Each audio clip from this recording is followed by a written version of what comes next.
No worries. All right, I'm going to get started. So what I'm covering today is what CORE can do for you and your HOA.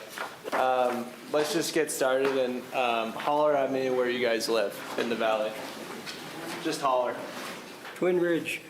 Twin Ridge, Common Ground, Woody Creek. What about in the back there? We represent Dancing Bear, but I live as well.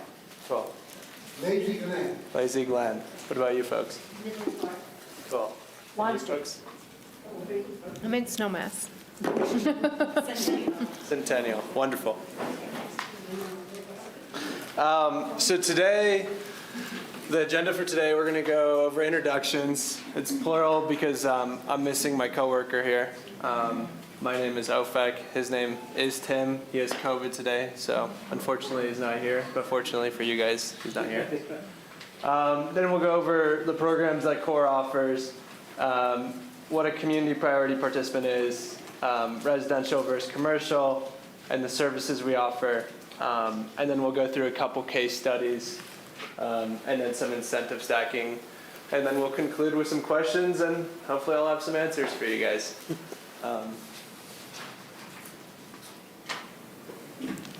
So my name is Ofek Bruhis. I am a project manager at CORE. I spearhead the grants and rebates program from a commercial standpoint.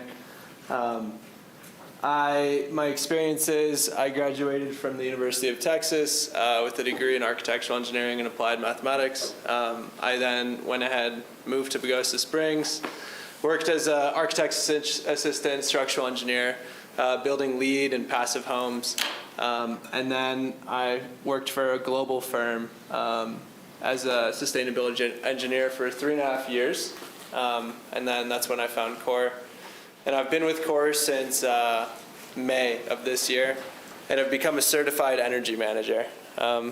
So I know a thing or two about energy, we could say. Tim, my coworker, who's not here, but he was instrumental in creating this presentation, and he is a key resource to y'all as well. He's a senior energy concierge with CORE. He leads the residential programs from a rebates advising and assessment standpoint. He's the front line for commercial and multifamily projects, and he's an energy manager in training, soon to be certified energy manager.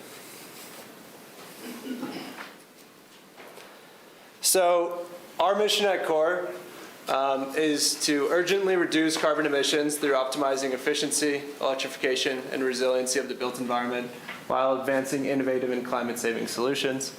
And our current values are environmental justice, accountability, action, innovation, and collaboration. So CORE programs. This is the bloodline of CORE, and let's jump right into it. So who here is familiar with our grants and rebates programs? Let's just see a show of hands. Who here has worked with us in the past? Okay. So our focus in 2025, September of 2025, feels like it's almost over, is to prioritize high-impact carbon-reducing projects, support both residential and commercial multifamily buildings, emphasis on fuel switching over standard energy efficiency. The reason for that is because most of y'all, APCHA, so I'm speaking to APCHA housing applicants here, a couple non-APCHA housing applicants. We get most of our electricity, right, from the city of Aspen utilities, which is currently right now 100% renewable, meaning every kilowatt hour of electricity is not producing any sort of greenhouse gas. Holy Cross, which is one of the other providers in the valley, other than Carbondale, which is Excel, but there's no APCHA in Carbondale, so we're not going to go into that. Holy Cross is 90% renewable, and their goal is to be 100% renewable by 2030, meaning January 1st of 2030, ideally, if their goal hits, every kilowatt hour going through your outlet is not going to be producing any sort of greenhouse gas. And just speaking with them every week, it sounds like they're well on their way to hitting that goal. Who is that? The Holy Cross Energy? Holy Cross? Yeah. Okay, because we've got gas. You've got gas. Yeah, so I imagine most of y'all get your energy from Black Hills.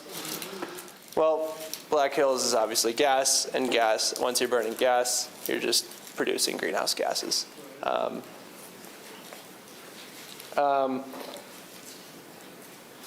Yeah. So in 2025, and this is something we're most likely going to be continuing, is energy audits. And since you guys are, which I'm going to go into, a community priority participant, since you live in HOA housing, these are completely free of cost to you guys. Essentially, it's a comprehensive walkthrough of your home with a full report. On the right there, you can kind of just see like a simplified version of how a representative would walk through your home and find energy efficient measures. These are just examples, and not all of these examples would directly get you rebates or qualify you for rebates or grants with us. We're going to go into that. But these are measures that you could make. Yeah. And we can do this from a residential standpoint and from an HOA standpoint. We can look at it, and we've done it in the past, where we can look at it from an entire building standpoint. If you have a centralized heating or cooling system, rather versus just an individual unit heating or cooling system. So, community priority participants. One more time, hold your hand up if you live in HOA housing. Just look around. So that's you guys. From a standpoint of who qualifies, I'll just go over everyone who qualifies, but since you guys are HOA, this is relevant to you. Childcare, school, nonprofits, local government facilities or staff, veterans or first responder, HOA or town to snowmass village housing, workforce and income qualified housing, which is HOA, town of snowmass, and in Carbondale, there's also affordable housing in Carbondale. Why it matters? Community priority participants, which we're going to dive into, can access twice as much from a rebate perspective, and most likely access a higher grant as well. And then, like I said, you guys are eligible for free residential energy assessments, which we cover from CORE. So there's two types of projects. Well, we went over the community. We went over from rebates and grant standpoint. We went over community priority participants and standard participants. Right now, there's two sorts of projects. There's fuel switching and energy efficiency. Fuel switching is essentially going from an example would be going from a gas boiler to an electric heat pump, hot water heater. You're basically just electrifying. Does anyone, is that not clear to anyone? Yeah. Oh, you're just raising your hand. So, like I said earlier, since you're going from gas to electric, and most of our electricity is coming from renewables, with an exception of Holy Cross working towards it, that means we have prioritized that as a higher rebate and grant, due to the fact that it has a higher greenhouse gas impact. Some examples of this would be water heating, space heating, snow melt, ventilation, and then it requires heat pump and design electrical upgrades. What that means is essentially you would, part of a bid, and this is not necessarily true for everyone, but part of a bid would be coordinating, if you're doing it from a commercial standpoint, like for example, we'll go into case studies later. But for example, if you're going and you're upgrading your entire heating system from gas to electric for your entire property, if this is, you're working with your HOA, if you were working with us and we're working with your HOA and you're working with a contractor and engineer, you're most likely going to have to make an electrical upgrade, right? You're going to need a new transformer so you can pull in more electricity. That's something that is usually associated with electrification. And from an energy efficiency standpoint, the rebates are capped because we're trying to prioritize fuel switching. Some examples would be smart thermostats, insulation, controls, recommissioning. And actually, as of now, electric baseboards are not as prioritized as heat pumps because they're not as efficient. So they would also be under the efficiency. Yeah, and in some appliances controls like induction ovens, etc.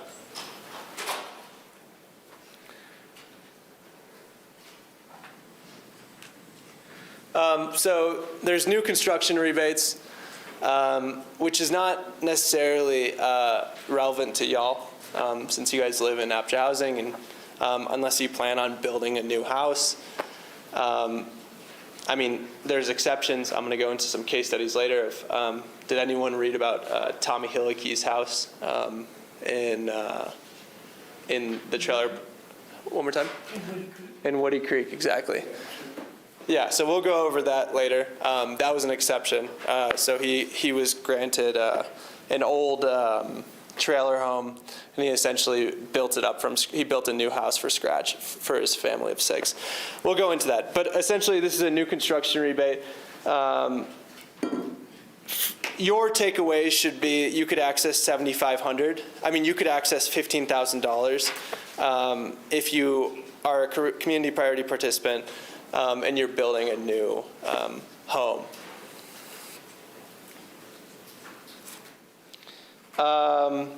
Going through the rebate amounts, I'll let you guys just absorb this for a second, and then we can go through it. From a residential standpoint, what you guys should be focused on is the CPP, right? Community Priority Participant. You guys qualify for, since you live in APTA housing, you qualify for Community Priority Participant. So from an energy efficiency standpoint on the residential side, you can access up to $5,000. From the fuel switching side, you could access up to $15,000. From the commercial multifamily side, you can access up to $25,000. And from the fuel switching side, from the commercial multifamily side, you can access up to $50,000.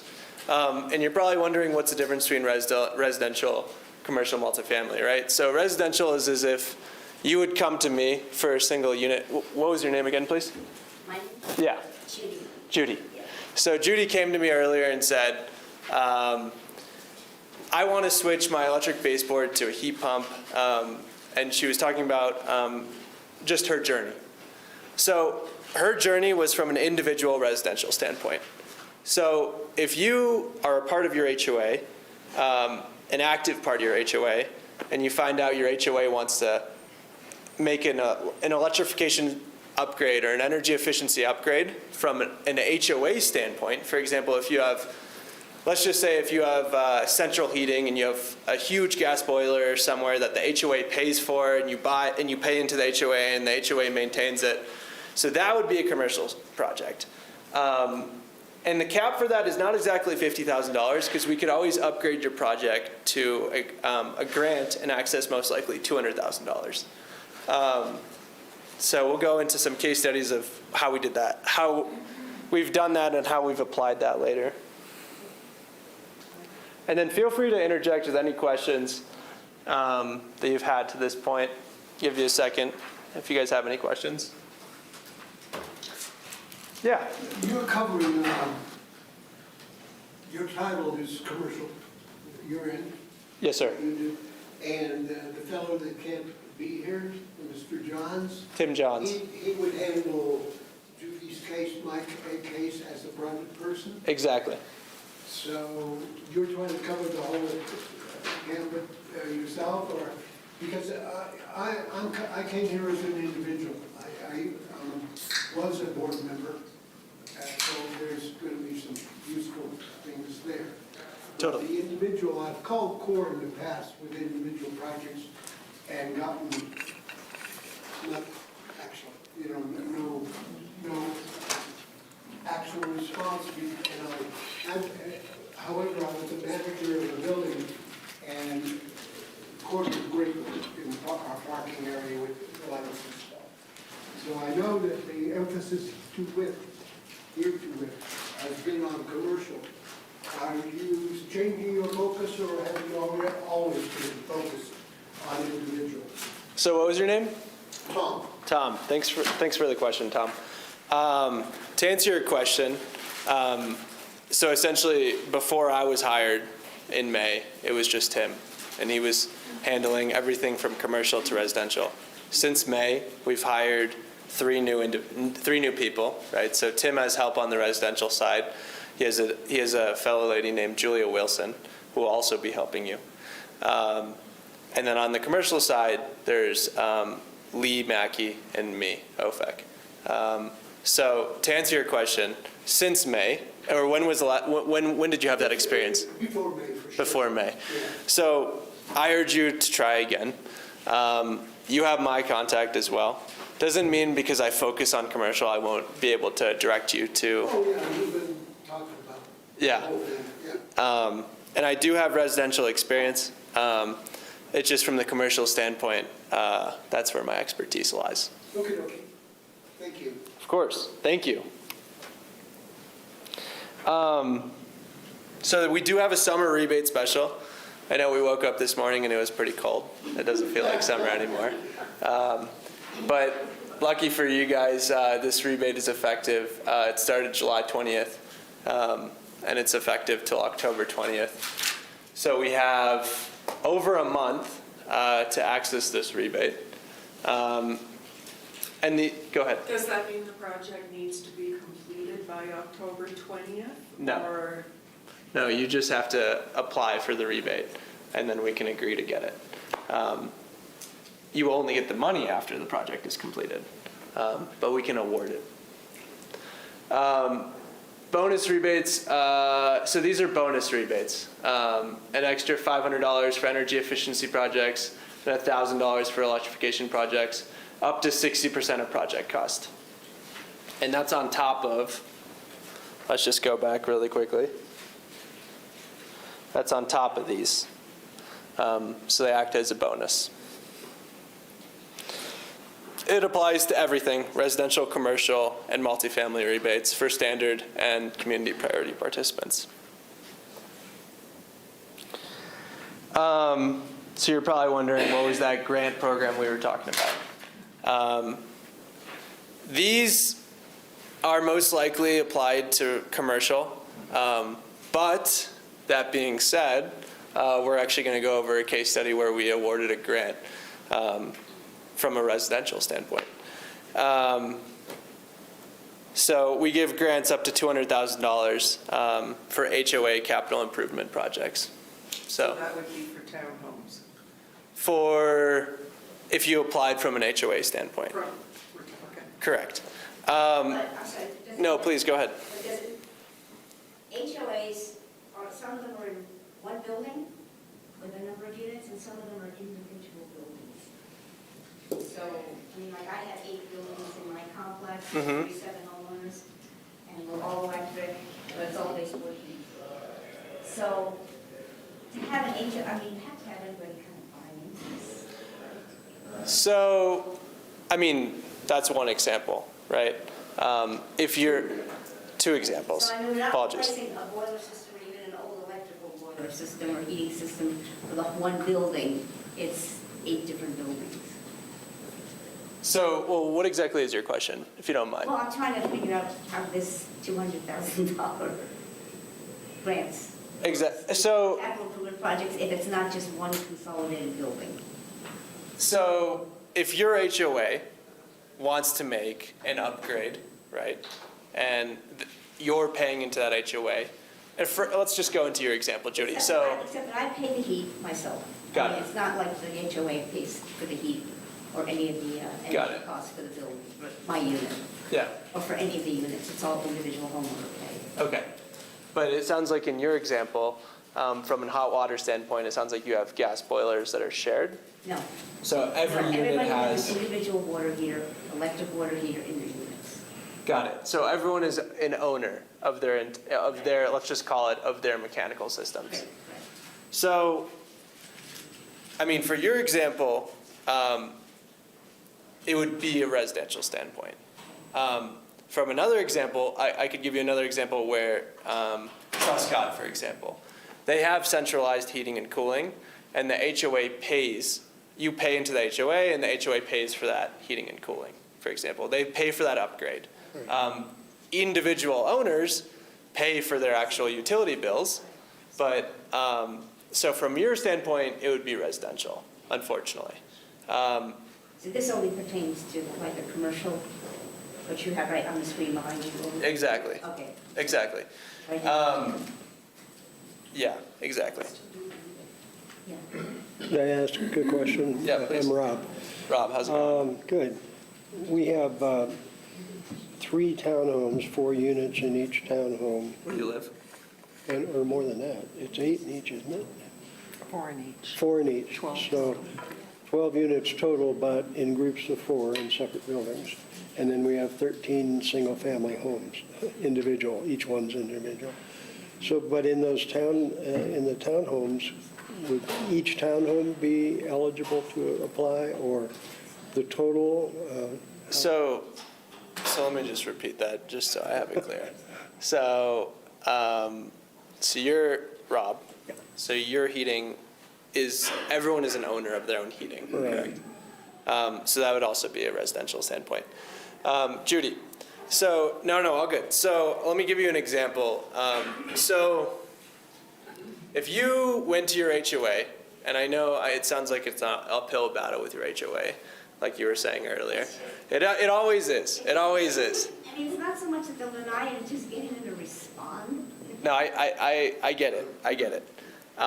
So if you went to your HOA and you made a capital improvement project, right? So if we said, okay, let's decommission everyone's baseboard and let's have some sort of centralized heating or cooling system that you would work with an engineer to create, right? If you said, and then everyone pays into that as an HOA standpoint, that would be eligible for a capital improvement project, if that makes sense. Yeah. But it sounds like, in your case, every unit is an owner of their mechanical system.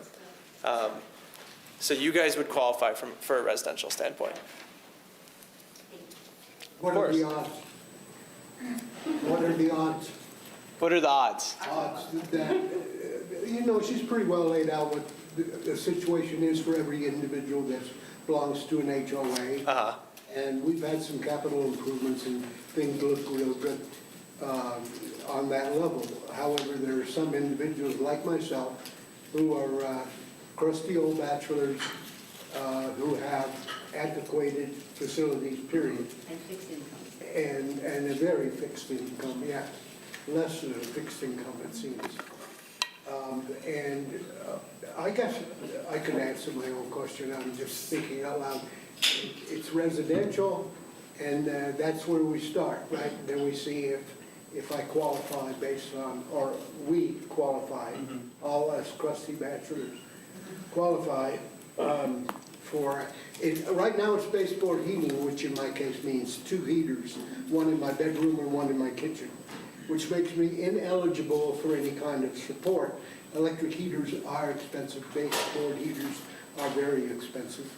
And it makes me not qualified for any support from the powers that be that do that sort of thing, because an electric space heater is considered, and I might agree under some circumstances, is considered to be dangerous.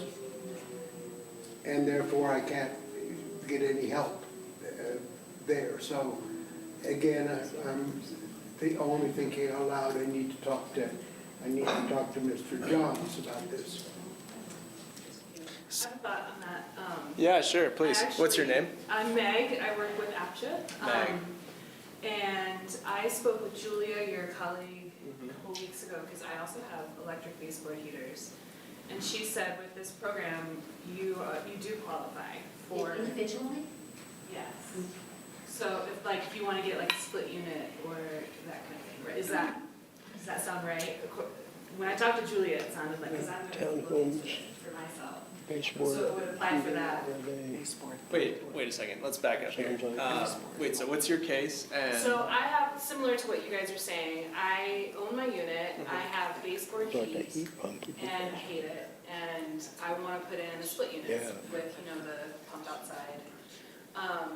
And according to her, it's not the 60% rebate, because that would be gas to electric, but since it's electric to electric, it counts as an efficiency upgrade, and so that is 50%, you get the 50% rebate, or you can apply for it. Oh, okay, I thought we were talking about grants over there. Oh, I'm sorry, I thought he was talking about a residential, I am, yes. Okay, yeah, but your grants, yeah. right, Yeah. sorry. Okay, we're getting a little, sorry, getting a little confused here. So I guess, what is your takeaway from that? That I want to change out my baseboard electric heat with an electric heat pump, basically. And CORE is available to subsidize some of that. Oh, totally, through a rebate. Yeah. Yes. Yeah. Oh, yeah. Is that what you were asking? Right, I'd like to add one more faux pas. My Yes. residents would never qualify for energy efficiency since it's a 1977, not a modular home, it's a trailer. And all the things that happened in 1977 to now have happened to my trailer, meaning it's energy inefficient and therefore somewhat unlivable, except I live in it. And, okay, that's where I leave it until I get to your man in the office after COVID. After COVID, that's right. I mean, so just addressing your thought there. By the way, a heat pump is 10 grand. When I looked it over, it was 10 grand. In my case, I don't know, It depends on the size of your house. When I looked into it, it was more like 14 by 70 is mine. I Yeah. have a small house. And I presume, I only asked for one unit. They continue units in various spots in your house if needed. And in a trailer, since they're segmented, it would take more than one. I'd be happy with one, so I could have a warm place, winter is coming again. And So it depends on the case, right? It also depends on the type of heat pump. I imagine in your case, you're asking for a mini split? Yeah. Yeah. So in your case, I mean, if I was helping you out, yeah, it sounds like before we even upgrade the mechanical aspect, we should upgrade. I mean, first and foremost, you should apply for a free home energy assessment. It sounds like even from your eyes, you can make quite a few energy upgrades. it would be throwing good money after bad, meaning the condition of my place is such that you could point to anything and say that that's energy inefficient, windows, et cetera, you know. Yeah, I mean, I need a new place, how about you? Meg? I mean, I'll take a used one. That's a Meg question. Use one even if, especially if the HOA approves used, sometimes they don't. So, I mean, I want to acknowledge you, and then I want to wrap it up and go to the next. So, I'm satisfied. I think there's plenty of opportunity. I think Yeah. reach out to CORE. In conclusion, it sounds like there's some energy efficiency upgrades to make. One of them could be insulation. Another one could be a heat pump upgrade. Okay. Those do qualify for rebates. And yeah, you should reach out. But let's move on from grants. And I love the discussion as well, because it's just live examples as well. So thank you both for engaging. So a little bit of what I alluded to there was another service that we offer at CORE is energy consultation. So it sounds like Meg reached out to one of our energy concierges, Julia, and she was able to provide you some good feedback. Were you satisfied? Absolutely. Cool. So I guess there's one data point right there. We offer free local support to help you plan and complete energy projects. Like I said, that means energy assessments, project guidance, funding support, contractor connections, bid reviewing, ongoing support, and honestly more.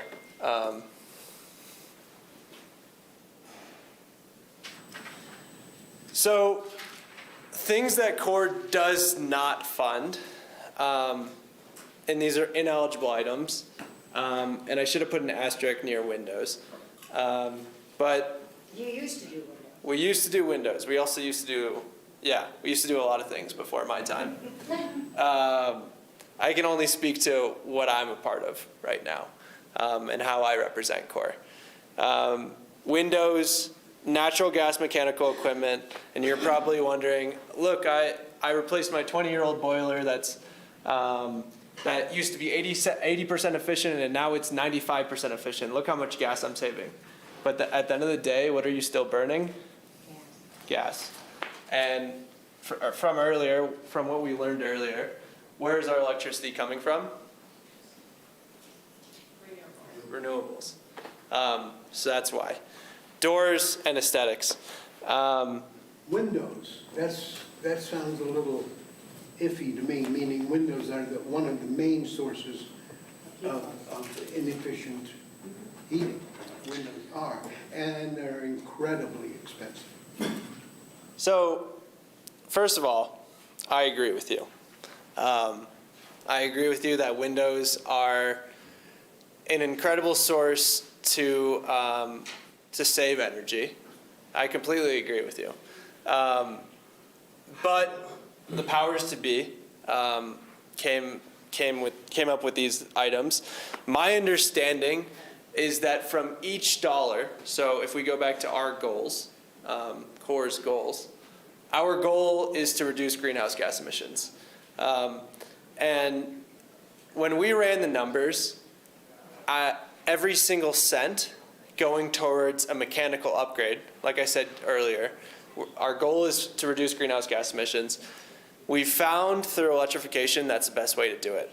So by putting most of our money towards electrifying, upgrading mechanical systems, that's how we're gonna complete our personal goals. I agree with you, and I want to acknowledge that windows are an incredible energy efficiency upgrade. But like you said, windows are expensive, and if you're doing the dollar per greenhouse gas, it's more effective from our goal standpoint to upgrade mechanical equipment. Does that make sense? Mm-hmm.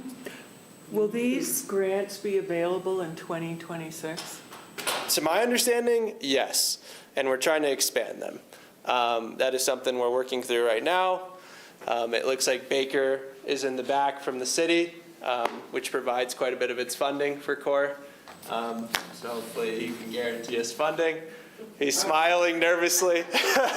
How's the county doing along those lines? One more time? How's the county, much larger, how's the county doing along those lines as far as contributing? It's contributing. As generously as Aspen seems to be?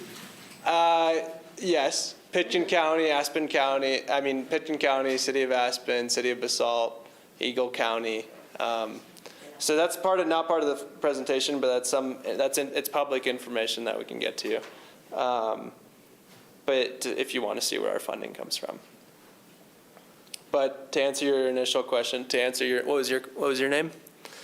What was your name? Oh, Ann. And to answer your initial question, in 2026, to my understanding, I'm expecting these grants and rebates to still be there, and hopefully be expanded. Hopefully we'll survive Trump's war. Yeah, no comment.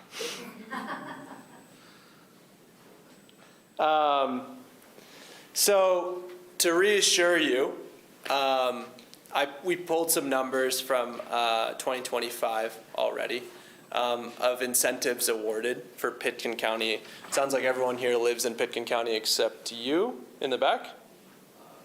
Yeah. So these are some numbers that were pulled. I think a takeaway would be for you guys, rebate, Pitkin County incentives, we gave around $275,000 already this year for Pitkin County. Locals. How much? $275,000 right here. That's a pittance, isn't it?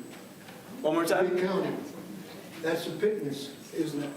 Actually, it's a very small number for a very big county That is a really, with a lot of need, meaning there's a level of achievement between the upper class and the lower class. True. Which is filled with money. It's filled in with money. 275 isn't a garage. I mean, $275,000 is a lot of money from a mechanical upgrade standpoint. For example, you said it cost you $3,000 for Done, yeah, I'm quoting it, but 3 to 4. 3 to 4. Let's just even say $5,000. 5,000. We could even say $10,000. 275,000 divided by 10,000. I'm not saying we've only been helping residential, but that's 275 people. That's a lot of people. Again, I'm just a little gun shy knowing that CORE has in the past been commercial and really not residential. I urge you to reach out, and I actually urge you to reach out and try to get a new experience with CORE with this upgraded team, and then let's chat. How about that? Okay, good idea. Well, what's your name? Mary, Mary. when you talk about commercial too, you're talking about multifamily units as well. So it's not just, you're not just talking about businesses or buildings that businesses are in or offices are in, but you're talking about sometimes multifamily residences. And Correct. the grants go to them as well. It's not just, right? Yeah, and we're actually going to go into those case studies next, so thank you.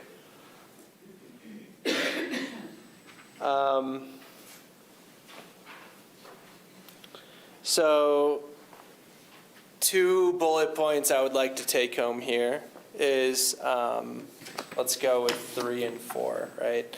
So 3,780 metric tons of CO2 were reduced from completed projects this year. 60 heat pumps were installed throughout our territory. That means Garfield, Eagle, and Pitkin County, just to clear that up. So this is kind of expanding our scope.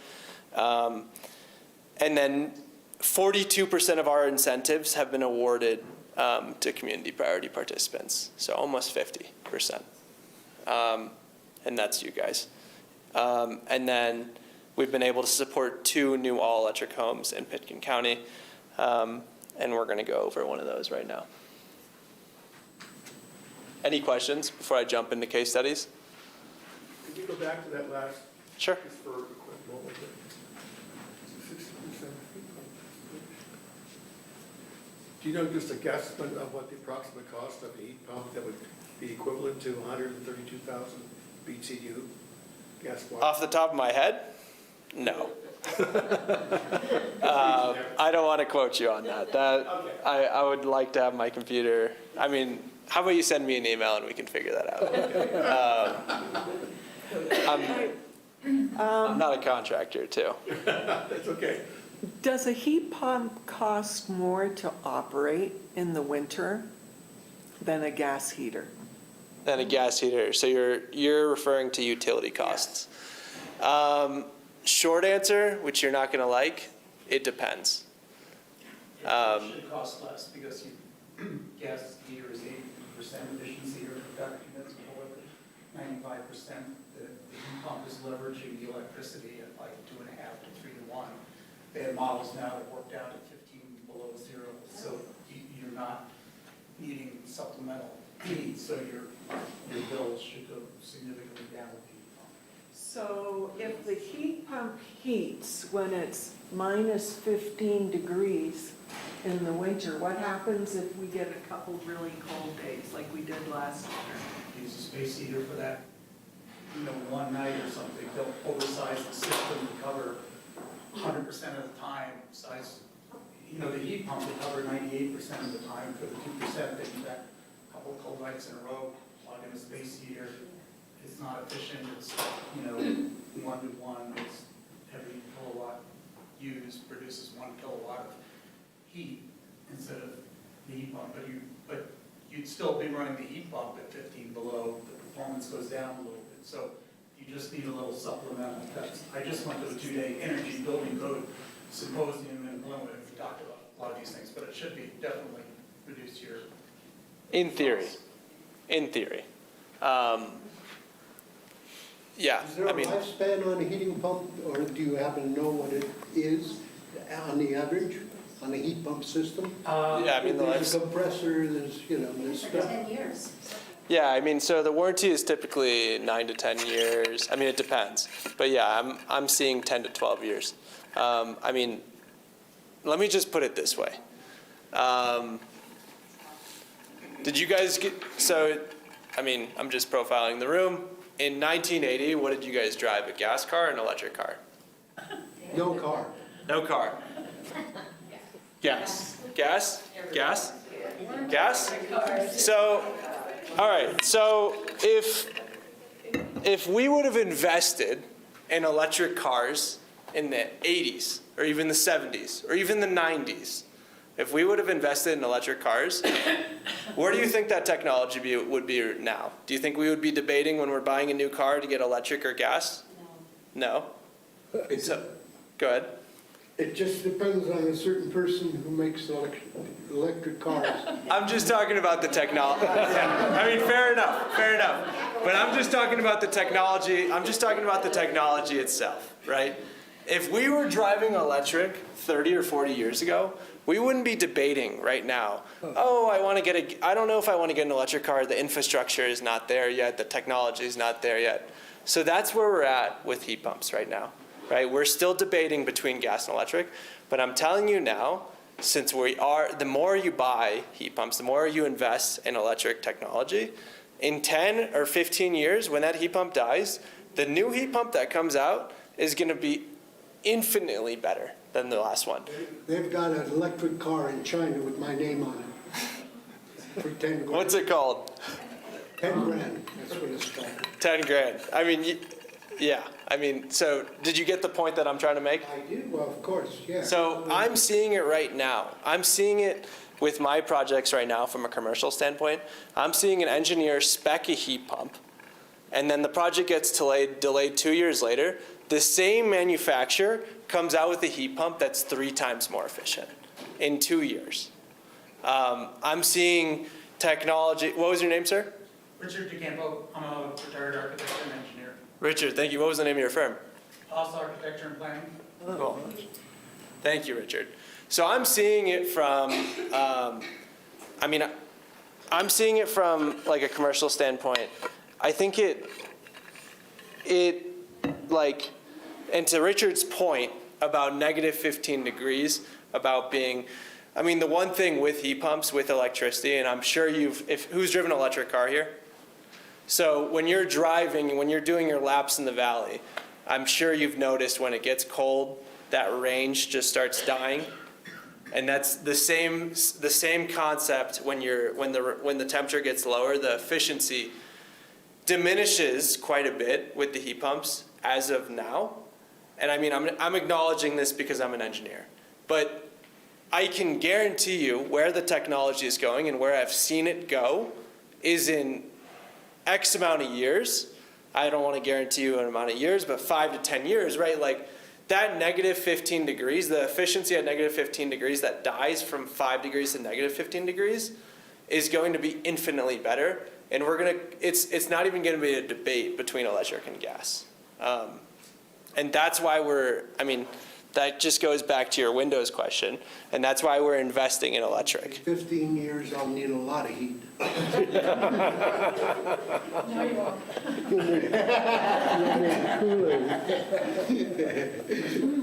All right, so let's go into some case studies. What was your name?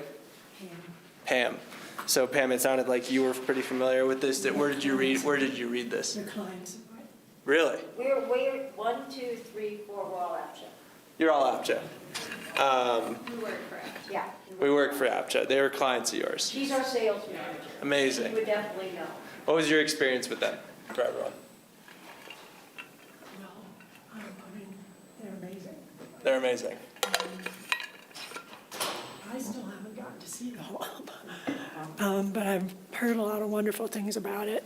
And just the time and energy they save not commuting from Glenwood anymore is amazing, because they have 4 kids and all kinds of sports. And just from that aspect, I mean, not being on the road all the time is amazing, let alone all the wonderful things they've done in their homes. Thank you, Pam. Yeah, I mean, I agree. I think it's it was a well-deserved grant. It's an awesome project. With that being said, let's jump into it a little bit. So the story goes like this, and correct me if I'm wrong, Pam, this is before my time. The next 3 case studies are projects that I was not a project manager for. And I'm just going to provide as much information as I can. You can ask questions, but I just want to preface it with that. So the Hillikeys, Polly, and Tommy, they were awarded a 1970 trailer home in Woody Creek. Sounds like they were clients of yours. And they had the aspiration to build a new home for their family of 6. Essentially, their aspiration was to be net zero, meaning they don't spend a dime on their utility bills. It sounds with the home up and running, they spend a little bit, but not much. I pulled these numbers from their grant application. They were granted, and this is one of those unique cases, they were awarded a grant $50,000 for that net zero home. What I can tell you is that these are facts. It's an all-electric home for their family of 6. They have air-to-water heat pumps for in-floor space heating. They have an induction cooking range, which you can see in that photo. And they have solar to provide them electricity for their heating, cooling, and I guess everything needs. And then from an annual perspective, these are numbers that my coworker calculated, but 8.5 metric tons of CO2 are avoided annually, with about $1,500 a year saved on utilities. These numbers are from 2023, and they were calculated by my coworker. That's a great deal of money out of the 275 that you've talked about. Correct, and that was for the year of 2023. But 275 was for this year. I don't have those numbers from 2023.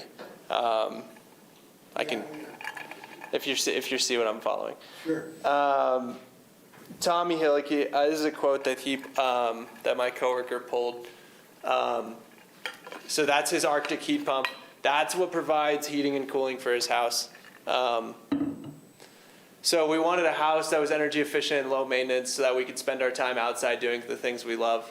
It sounds like maybe after 6 years, 5 years of building. I think they only built in the summers, if I believe so. Don't quote me on that.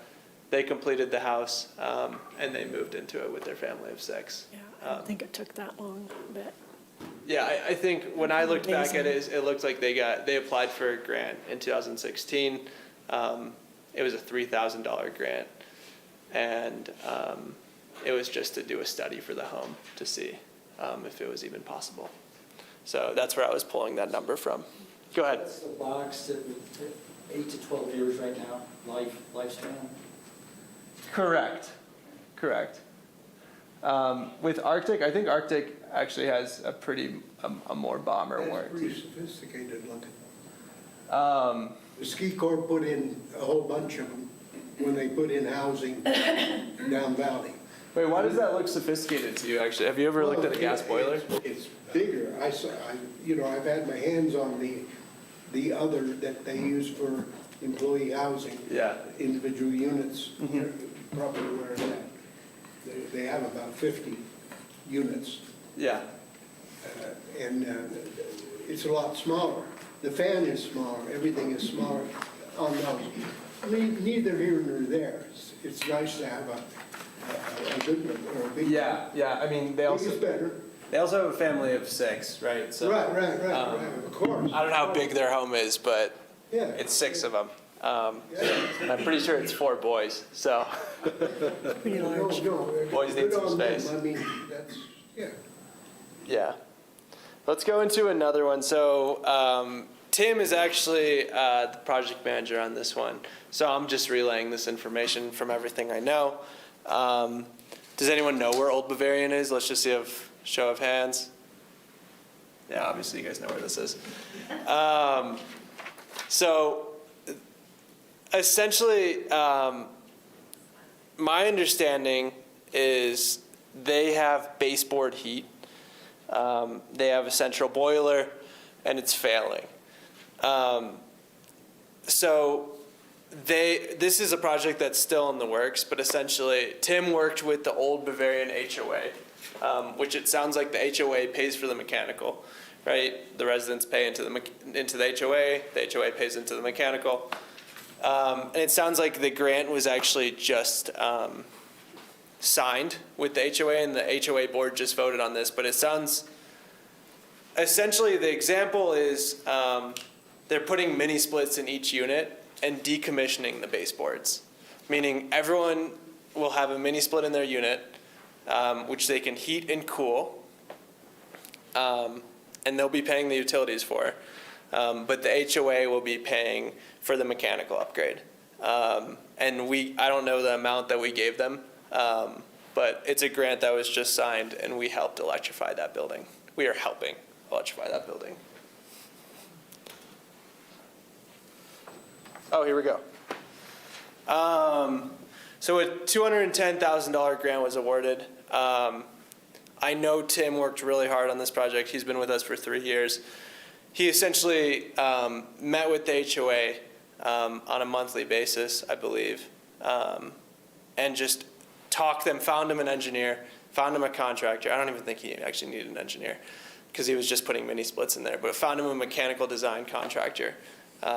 And walked them through the entire bid process and guided them throughout from start to finish. I believe it's 8. 8? Yeah, just- thank you. It's just the one building. Yeah, just the one building. Yeah, if you have any questions on this, feel free to ask them to Tim. This is his baby, and it's one of the biggest grants that he's awarded, and I believe it's one of the biggest grants that HOAA is awarded. So we're really proud of him for this one. But he's not here, unfortunately, to present it. Is that like a 50% of the total, or what would, I mean, how does that? I'm not sure. Okay. I'm not sure. Like I said, I mean, don't quote me on this. This is like I'm going through the archives in my brain. But I believe the way that he presented this to them was that he paid for the electrified portion. So he incentivized the HOA to pick this project because he made it essentially the same price as if they would pay for a boiler. So they're paying the gap, if you will. Don't quote me on that. That's what I believe he did. Those are some strategies that I've been using on my personal projects. Sorry, what does COA mean? City of Aspen. City of Aspen. Yeah. I should have let Baker answer that one. Organization in the bell. Okay, and then this is a new project that my coworker is working on, Lee Mackey. Burlingame. Let's see a show of hands who knows where Burlingame is. All right. So there's 3 phases in Burlingame. This is phase 1, which was originally built in 2008. It sounds like they used shared boilers for heat and hot water. So the current problems are boilers are run too hot year-round, leaks, corrosion, outdated system that wastes money. And it sounds like Lee is doing a pilot project for this one building. And this is kind of a strategy that I've used on other projects as well, but it's a dual fuel system. So it's essentially, they're replacing that old outdated boiler system with a heat pump. And when the heat pump can't perform at lower efficiencies, the backup boiler will kick in, right? So it's kind of taking best of both worlds. You're probably wondering, why are we giving money for a gas? Like when I said we don't give money for gas. I imagine the strategy here was we're paying for the heat pump, they're paying for the boiler, right? So our grant is directly going towards that, towards the heat pump technology. the beauty with this is like, I mean, this is like a proper engineer would do the calculations, right? That you would pay to onboard onto the project. But the beauty of this, Richard, correct, is the heat pump is most likely going to take the load of the building for 70. It's going to take ideally the heat pump takes the load for like 70 to 80% of the time. And when the heat pump is running at a really crappy efficiency, those 2 or 3 days of the year, instead of plugging in that space heater, that boiler kicks in and takes over the system. And I mean, it kind of depends from a system to system basis. Sometimes it like just tells the heat pump to like back off and stop trying to kill itself. And the boiler works for ideally 10 to 20% of the time. In an ideal world, it's 2 to 5% of the time, right? And that boiler will live through the heat pump's life and most likely the next heat pump's life as well. Go ahead, Mary. We have that system in our HOA, and, you know, there's no reason to take the boiler out when you put the heat pump in. And it does extend the life of the heat pump. It only goes on if it's extraordinarily cold. Very little period. I completely agree, and I mean, that's a recommendation that I actually gave last week. Yeah, pricing is expected soon, installation plan next. This is a project Lee also started in May, and this is a project, one of his first projects that he took on from a commercial standpoint. I think there's one more slide here. So the takeaways, to Richard's point, lower energy bills, more reliable heating. Obviously, it's cleaner and greener.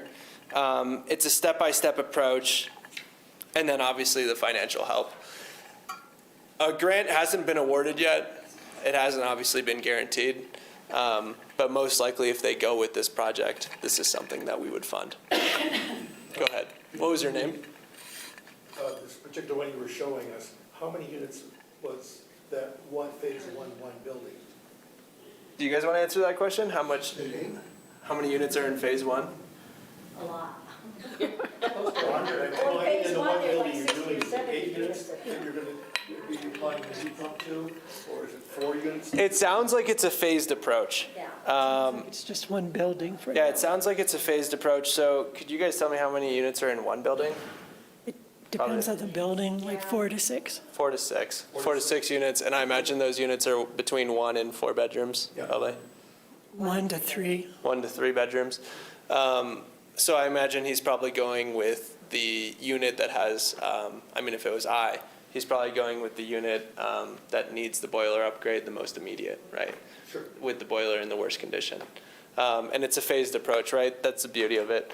So, I mean, we're obviously funding the electrified portion, or at least incentivizing the electrified portion. But I mean, we're pretty sure that we're funding it because we're pretty sure it's going to work, right? But it's a phased approach. So if we're wrong, then they obviously won't go with it in the next phase. Incentive stacking. So since it's been an hour, for the last hour that I've been talking at you guys, we've been talking about core incentives. Something that we're working on at CORE is we would like to be the hub, right? We're building a hub. What does the hub mean? Essentially, everyone can come to us, from architects to engineers to contractors to APCHA to residents. You guys can come to us and we can help you from a rebate grant standpoint, from an energy consultation standpoint. We're working with the city in the back, Baker. We're helping the city build building performance standards. We're doing benchmarking. So that's what we're trying to do. And part of the hub, right, is we offer rebates and grants from a core standpoint, but we want to have our ears to the ground and help you from what can you access from federally. Obviously, that might be going away. What can you, who knows? From a Colorado standpoint, from a local standpoint, even, and what I'll be covering is maybe I guess, Grant program. yeah, the HOA Essential Repair Program. And then maybe from a Holy Cross standpoint. So let's jump right into that. So this is HOA's program. So I'm just going to speak of it. If you would like to speak to it, Emily oversees it. yeah, so you know what? Do you want to jump in and just give them a little bit of knowledge? I had quite a few slides prepared, but I kind of backed off. I think this probably makes sense. Hi all, I'm Emily. I'm HOA's Housing Policy Analyst and I manage the grant program, so I might have communicated with some of you via email, and it's nice to put a face to a name. But basically, the Essential Repair Grant Program is for individual owners, so not HOAs.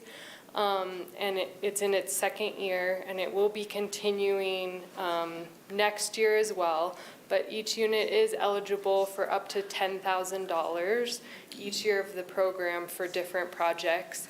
And this covers those essential items like hot water heaters, boilers. If you have a single-family home, your roof might be eligible. If you need a new roof, we do lots of windows. We've done some insulation type stuff. And the grant is paid out retroactive to the repair. So you submit an invoice and then you get the money, but we can approve you before so you have a better idea of costs. And I'm happy to answer any questions about the grant program if you have them. That's based on, what you can get is based on the category. Yeah, so it takes into account your income from your previous year's tax return. So it's not the category of your unit, it's your current income, basically, yeah. And then there's a % match depending on basically what category you would re-qualify into, if that makes And sense. the windows, is that the glass or the whole casement and everything? So window project, so the way that it works is you would get an estimate from whichever window company you choose, submit that estimate, say you need all new windows and your estimate is for $14,000, then you know, it would cover the glass and the installation up to that $10,000. And you need a building permit. And are you guys finished for 2025 or are you still taking? Nope, still taking applications. And if you have more questions, like individually, feel free to reach out to me. It's emily.maynard@aspen.gov. Thank you. Yeah. Thank you. Yeah, sure. Quick thing to address a question that came up earlier with the Essential Grant Repair Program. It is funded half by the county and half by the city. So those are, they equally put into the pot, that's where that money's going from. Thank you. Emily, question for you. Sure. How much, and can you, no need to answer this in front of everyone if not needed, how much is left in that program for, like, in terms of a monetary standpoint? Like for this year, Yeah. you know, I don't know exactly, but I'll ballpark it around, because we rolled over some money that didn't end up getting spent last year that was allocated, like the projects fell through. I think we're looking at about $100,000 left for this year. So in theory, I guess 10 full applicants. Yeah, and Okay. a lot of the projects though are for less than $10,000, so it could be more applicants if it's some of those, like a hot water heating. Totally fair, totally fair. Thank you. And then these slides obviously will be available too. I tried to be as accurate as possible. I pulled these program guidelines from the Essential Repair Program's website, which is linked right here. And if you just click that whenever you get the PDF, or just Google Essential Repair Program, HOA, or email Emily. One thing I do want to highlight here, and I'm glad you covered the Windows example, Emily, is not all of the rebates that, so obviously there's eligible repairs and ineligible repairs that Emily spoke to, but not all the rebates, or ERP, let's just say ERP rebates different items than core. So that window example is a prime example. You might be able to get a rebate for it sounds like you will get a rebate for a window for ERP, but not from core. Thank you, by the way, Emily. This is something that is not available right now, but from what I've heard, and potentially is available in the fall or winter, is the Colorado home energy rebates. This is something, don't ask me when, I'm asking when, and I still don't know, but it sounds like what is eligible is heat pumps, insulation, smart thermostats, electric panels, and EV chargers. Who can apply? Homeowners statewide. So if you own your home, no matter if it's deed restricted, you can apply, and you may qualify for extra incentives for being low or moderate income households. The link is on, once you get the PDF, the link is there. It'll take you directly to the website. You can sign up for updates to know when it is available, and you can apply immediately when it's open. Are these rebates in addition to what core offers, or is this? Correct. Okay. Yeah. So like I said, we're trying to be the hub for the community. So we're trying to have our ears to the ground, and we want to help you as much as we can, on top of the rebates and grants that we offer.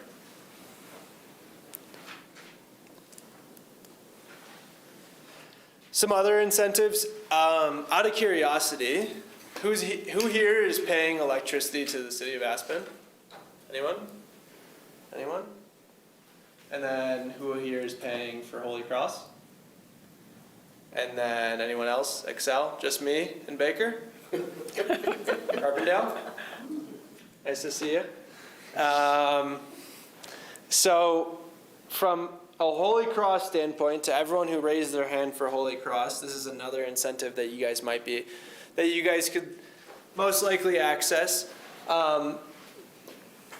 So you can, from a rebate standpoint, you can access up to, and I'm just going to speak to this. It's not, I'm not from Holy Cross. I work with them, but I'm not from Holy Cross.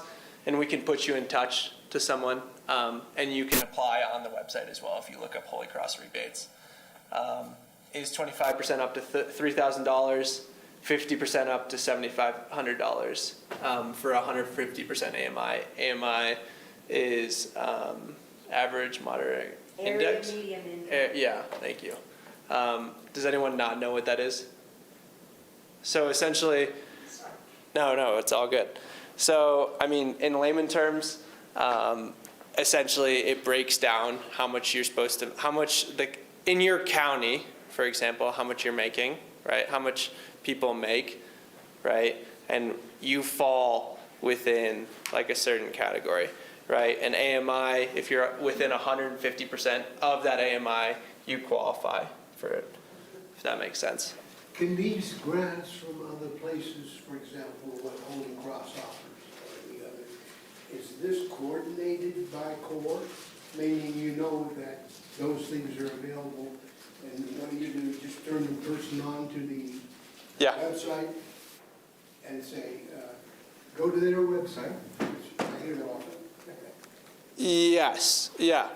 We are in contact with, we're in contact with the city of Aspen, for example. Me and Baker talk every other day. Yeah, I could help you. I could send you, well, first of all, you would apply on your own, and then I could put you in touch with who's responsible for that program, like the Ofek of Holy Cross, for example, or the Ofek of City of Aspen. Or it looks like Tim also put Black Hill Energy, small rebates for gas mechanical systems. So it sounds like from a Black Hills perspective, if you upgrade, like we talked about earlier, if you make an upgrade to your boiler from an 80% to a 95% or 97%, it looks like you can get a rebate from Black Hills. I'm Holy Cross. You don't have gas? You're all electric, No, that's right. All electric. All electric, that's right. All meters are electric. That's right. Like $1.50 or $1.70. Go ahead, I have a question for you. please. Okay, so we have 2 EVs, and we have a level 1 charger, talking about electric. So we're going to need a level 2 charger, which is what we would need if we got a heat pump. Can we do it in stages? Could we update the electric with electricians this year and then do the heat pumps next year? You said you're on Holy Cross? Yes. You can most likely, this is something, most likely you get a rebate from Holy Cross as well for that electrical upgrade. To answer your question, yes, I would do that too if I owned a home as well, because I can't afford to pay for everything at once. I don't own a home. But yes, you can totally do that. That's a wise way of doing that. It's called a phased approach, kind of similar to what I was talking about earlier as well. So we could work with CORE and we could work with Holy Cross with that part. Correct, and we would put you in contact with, yeah. Thank you. And you should look up, after this, you should look up Holy Cross EV rebates as well. What would a gas mechanical system look like for Black Hills Energy? We have forced air gas, we don't have a boiler. I mean, what do you mean by that? Like an upgrade or? Is that, would that cover Yeah, the so, upgrade I mean- something different, or? So, like I said earlier, so if you have, let's just say you have a gas boiler, right? No, forced air. Forced air, and what is providing the heat for that forced air? Gas. Forced air. So is it a furnace? Yeah. So your furnace, how old is it? 40 years, 30 years? 35. 35 years. So it's probably like one of those like 80%, maybe 75% efficient, but it's just bomber, and it won't die on you guys. Yeah. You're waiting for it to die. No, I won't have to. Yeah, I know what you're saying. So if you would ask me, I would consult you to replace that system with an electrified system. We can explore options. We don't have to do that in front of everyone. But if you go against my recommendation and you want to upgrade to a gas system, which is going to lock you into gas for the rest of that gas furnace's life, so let's say 20 years, 25 years, hopefully, you're locking yourself into gas, yes, you wouldn't get a rebate from CORE, because remember earlier, we don't rebate any sort of gas upgrades anymore. You would get a small rebate from Black Hills for that upgraded boiler, because it is more efficient and it's most likely not going to use as much gas as your 35-year-old boiler. Okay, so I could just check with them. But I would advise you against doing that. But it's just there for you. So conclusion. We're here to help.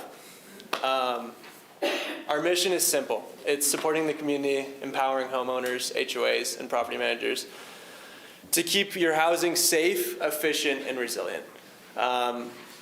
There's 3 of me, right? So there's Julia, Tim, me, and Lee, from an energy consultation standpoint. And we're here to guide you every step of the way. Connect you to the resources, contractors, and funding. And most importantly, we're here for you to serve the community. I guess, in conclusion, when in doubt, get CORE involved. Just send us an email. Like I said, we have a stronger team now. We have the numbers, and we're here to help you. It looks like it leaves us with 10 minutes of questions, and hopefully I can provide you the answers.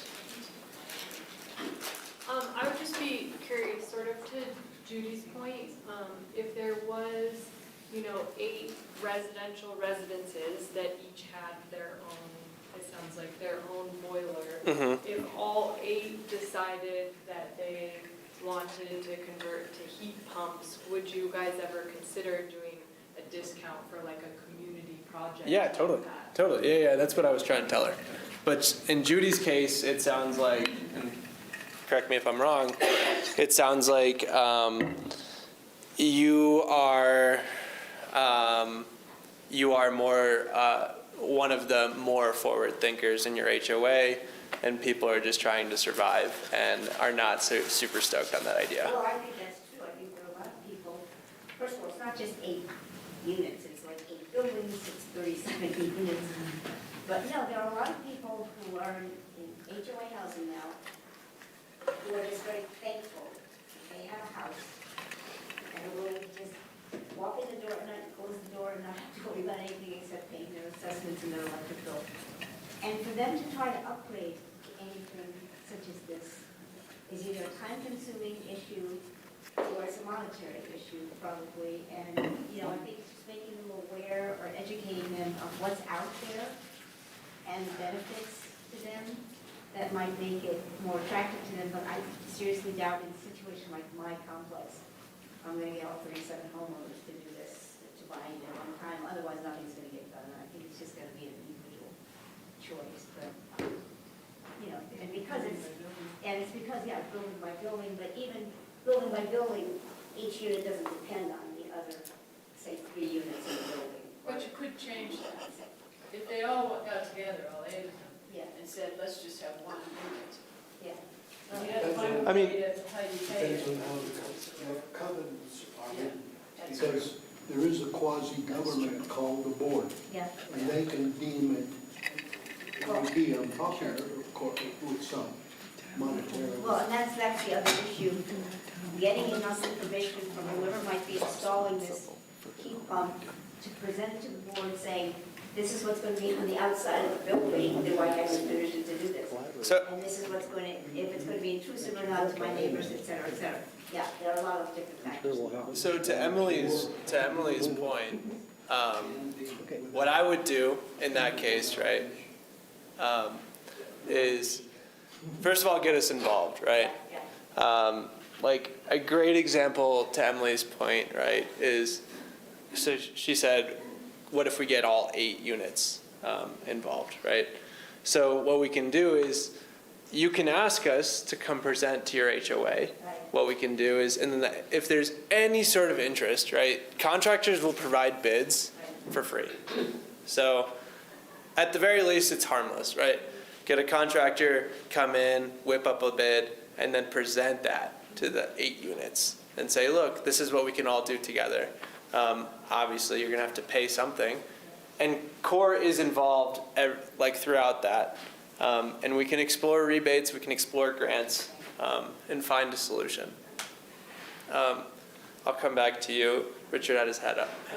My hand's not up. Oh, okay. I'm sorry, Ofek. No, go ahead. We're in a very similar situation. We've got 21 individual units, all gas, heat and hot water, hydronic baseboard, and so it's all owned by individual owners. So I'm not sure that we could do things mandated as an HOA, but there's some sort of technical reasons why it might be hard to convert to a heat pump. Say, I live in a 3-bedroom unit. Mm-hmm. If you abandon the baseboard, then you're talking at least 3 mini splits for the bedrooms and 1 for the living area, plus then another thing for the hot water. So you're talking 4 systems. If you say you try to keep the baseboard and use a air-to-water heat pumps, which are only recently coming into the market, they typically run at lower temperatures than boilers do, so you need more baseboards, then, it doesn't work. So all of a sudden, and we don't have space for forced air or anything, so just given the infrastructure of the units, it could be a pretty expensive option. Maybe it'll make sense for some people who have, but I'm just wondering, is there a way to at least do a feasibility study by an engineer or something? I mean, I don't want to just go to a contractor and say, give me a price on it, because it's really, sizing is important and how the controls, and to just say, does this make sense, or is this still a pretty big, high threshold cost even with grants? Just to say, this is what's, as a board, we could go to homeowners saying, this is what's available.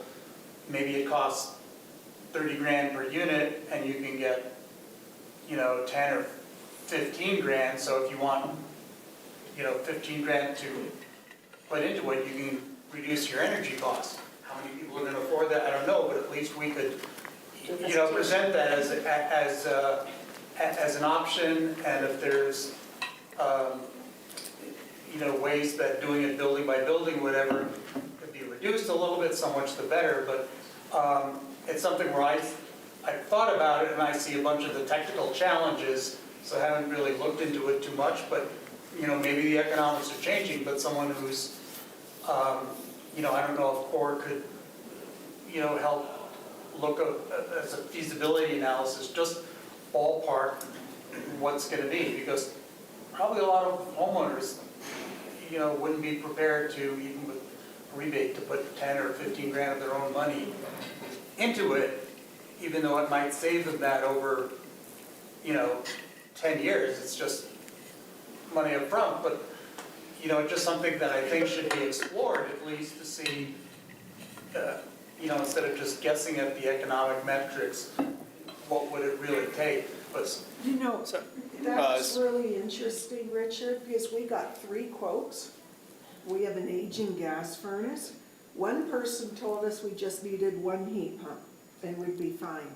Another quote, they told us we needed 2 heat pumps in the main living area and 1 in each bedroom. The third person said, replace your furnace and get a heat pump and have the furnace for the cold days as the backup. So we got 3 totally different bids and ideas. And we hear that heat pumps are improving exponentially every year. So that was interesting. So, I'm sorry. no, go ahead. Is it Emily and Meg, are the costs of the heat pumps that the owner contributes, does that tack on to their resale value of their, and I know the use of the heat pump depreciates probably every year, but how does that factor into the resale value of the unit? Does it? No. Okay. If there's a difference in between the grant and the total cost, you could get capital improvement for the difference. You get what, I'm sorry? You could get capital improvement credit for the difference, Yes, for what- but not for the grant part. Not for what the grant is, but Right. you actually pay into. yeah. Right. That's what I'm saying. Wait, let me answer Richard's question. Yeah. So now that's something Yeah. that homeowners might find attractive if they're gonna sell within things. Let me answer Richard's question here. So to repeat your question, you're asking if we could do a feasibility study. In short, kind of, right? We're not professional engineers. We're not professional engineers, and we're not contractors, right? We have no stamps. What we can do is help you explore your options. For your example, you're a residential standpoint. You're asking it from a commercial standpoint. It sounds like everyone needs a replacement. everyone owns their own heating equipment, it's their responsibility. So as an HOA, I don't know that we could say mandate doing the whole complex and impose a special assessment. Plus the fact, it's not, the heating equipment isn't homeowner property, it's individual owner. So we could just say, this is out there as a possibility if you want, we've gotten some numbers from CORE, from contractors, that this is what it would take. You could pay back in X many years. This is an option for you to consider if you were thinking of staying there, 10 years or longer kind of thing, to do this. And just put it out there so that, I think there's so much hearsay going on, or this is a great idea, but when you have to look at the specific sort of configurations of the units, and and then most of the stoves are gas stoves, so if you want to go for the fuel switching, then someone's also then buying, and it doesn't make sense to buy an electric resistance and it's induction hookup, so you've got domestic hot water, you're cooking, and then multiple heat pumps. It could be a pretty pricey thing. Does it make sense or not? We're just So give people an idea of, this is getting to the point where it is. You should consider it, or the numbers aren't quite there yet. so what you're asking for is like a level 2 energy audit, basically. What we can help with, right, is we only have so much man and woman power, right? If we're providing level 2 energy audits are like, people pay like thousands of dollars for those, right? That's an entire consulting service. So we only have so much man and woman power. To answer your question, we can help you get an energy assessment, right? And with an energy assessment, you can use that data. To answer your question, you can bring us 3 of those bids. We can use our knowledge and tell you what to go with. And we would tell you what to rebid and grant. To answer your question, I mean, to provide an accurate financial analysis, that's like me going to you. That's like me going to you and asking you to draw something up and being like, well, you don't have to stamp it. And you'd be like, well. So to answer your question, we can help you with a financial analysis, but it's not going to be official. And you can do with that data whatever you want. That's personally, right? In terms of like understanding your problem in particular, right? Let's just go from bird's eye view, right? You said hydronic baseboard, gas heating and cooling. Don't let me over-explain to you. But I mean, a solution that you could go with, right, is those baseboards. Now they have, so the baseboards require like a certain amount of water temperature, right? 170 degrees. Heat pumps can only provide like 140, 150. Now they have low temperature baseboards. So realistically, you'd probably have to replace those baseboards if you wanted to go fully electric and have a heat pump, an air to water heat pump. You should email me and we can look into that. To answer your question, the financial analysis part, it's tricky. We should look at it from a case-by-case standpoint. I don't want to say yes or no. It's something that we can help with. It's kind of similar to the architecture drawing. It's like, yeah, sure, I can help you, but I can only help you so much. I'll email you. Yeah. Go ahead. The unit that does the exchange is one thing. The number of units inside the dwelling is optional, meaning you can have one basic heater and then it piggybacks onto the next one. So you can control your cost by having one put in and having it backed up by whatever. And then when the time comes, have another one, and the cost is adjusted with that. You don't have to pay for the install and the first, you pay for each unit. Therefore, it's like paying for extra radiators coming from one heat pump. And that gives you a little bit of reprieve from a large cost initially. You can heat just various sections depending on how the unit is designed. So you might have one in your living room and one in your bedroom. Yeah, are you referring to baseboard? I'm referring to heat pump. The heat pump, but what's that? I mean, a heat pump only, so I guess, The heat pump, I mean, not to over-explain to everyone. And I hate to do this, but I need to interrupt because it is after 1 o'clock. We only went until 1. I want to thank everybody for coming and I appreciate it. We're going to make sure that this is on our website. All the documentation that he provided is on our website as well. He does have a business card there as well. I would highly recommend what you do is you call Corey, you get an energy assessment. And take a That's picture your of this, stop. if you, I mean, Yeah. take a picture of this for emails. Go on the website, all of our emails are there. Yeah. And if anybody wants an Thank you very additional much. sandwich, please come and pick one up. Yeah, just one quick question. Yeah. Thank you very much.